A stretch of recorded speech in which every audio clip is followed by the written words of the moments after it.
Have you ever traveled to Mecca? Ibrahim built the house of Allah. Muslims, when they face the Kaaba, they bow down in sajda. Ibrahim Khalilullah broke the idols made. Assalamu alaikum wa rahmatullahi wa barakatuhu. Are you guys ready? This is day 2. You better not lose your focus because we're getting in this deep. Let's go. Alhamdulillah.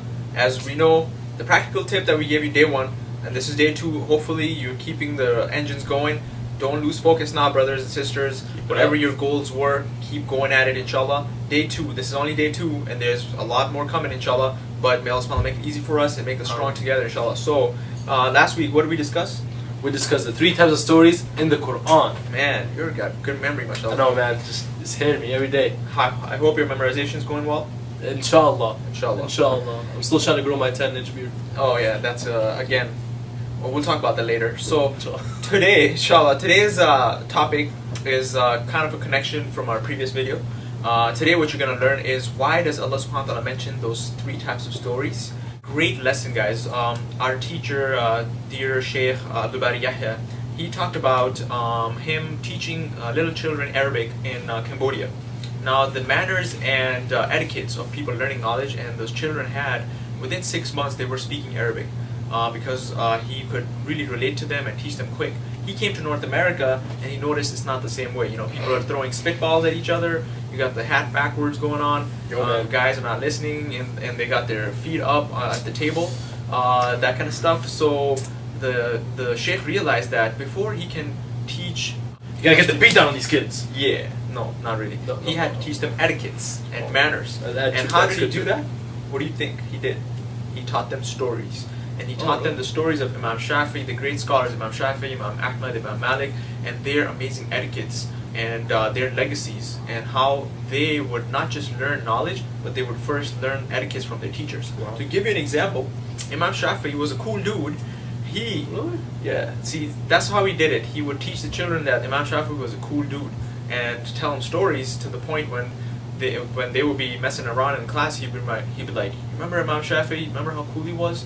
And they would understand. You see what I'm saying? That's cool. So That's cool. That's chill. this is a good way of teaching lessons from stories. So Imam Shafi, he was so respectful towards his teacher Imam Malik that in the class he would not flip papers because he didn't want to make noise and distract his teacher.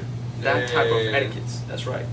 Imam Ahmad, look at his etiquette, subhanAllah, that he would not extend his feet towards the house of his teacher, even though the teacher was living 3 blocks away from his house. Okay, so what's the second reason for Allah subhanahu wa ta'ala telling us stories? Hikmah. So it teaches them wisdom, right? Wisdom, guys. Now, there's a lot of people that have a lot of knowledge, but they don't have the wisdom of how to apply that knowledge. You know, first thing that happens to a lot of people when they gain knowledge is they become arrogant. Like, oh, I went to a couple of religious classes, so I know more than you, and this arrogance creeps in. So what you want to do is, you don't want to do that, right? It's real talk, man. Yeah. So basically, it teaches them wisdom. Now, one amazing story to give you an example of this, there were some students, they went with a sheikh to a restaurant. Now, they picked up, one of the brothers picked up like 6 toothpicks, and they were about to walk out of the restaurant, and the sheikh is like, don't you fear Allah subhanahu wa ta'ala? And the students were like, what happened, sheikh? He's like, why are you picking 6 toothpicks? And they're like, oh, it's just toothpicks. This teacher not just had the knowledge, but he also had the hikmah and understanding that Allah is always watching. So even though it's just a toothpick, but the etiquette and that manner that came, and the wisdom that came from the stories that he has learned on the Day of Judgment, you will see every single deed that you did, whether it be small or large, and Allah subhanahu wa ta'ala will show it to you. So even if it's a toothpick, don't cause harm to people, even in this case. So this is called wisdom.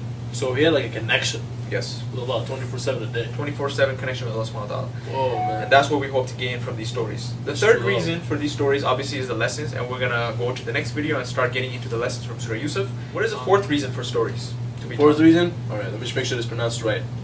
To be grateful for Allah subhanahu wa ta'ala. To be grateful to Allah subhanahu wa ta'ala. As you know, a lot of these stories teach us lessons of people that didn't have as much as we do in our times, but they were still thankful to Allah subhanahu wa ta'ala, and because of that, Allah subhanahu wa ta'ala tells us that they were successful. So inshallah, for us to be able to succeed in this life, hopefully in this Ramadan, when you open the iftar and you've been hungry all day long, that you will think about the poor and needy people who have to fast every single day involuntarily. They're not doing it voluntarily like us. They have to fast because they don't have anything to eat. So inshallah, being thankful is a great lesson from these stories. So all of these reasons why Allah subhanahu wa ta'ala reveals these stories. So what is one practical step now for something to gain from this video in Ramadan? What can you do now? Well, I mean, you can just maybe watch out the things that you can do that maybe cause annoyance to other people. Like what the sheikh did in the restaurant, Yeah. kids, you know. So those are probably like a really big thing because you never know what you do that might bother someone else, especially when somebody's serving you, for example. So increase your etiquettes and morals, manners. Maybe one thing that annoys other people about you, try to change that this Ramadan. So that will be a practical tip that you gain from this video. So it's not just a video. More lessons from Surah Yusuf. Stick around. The next one is going to be really awesome. It's changing one toothpick at a time. Wa assalamu alaikum wa rahmatullahi wa barakatuh. Guys, have a great day. We'll see you tomorrow. Boop.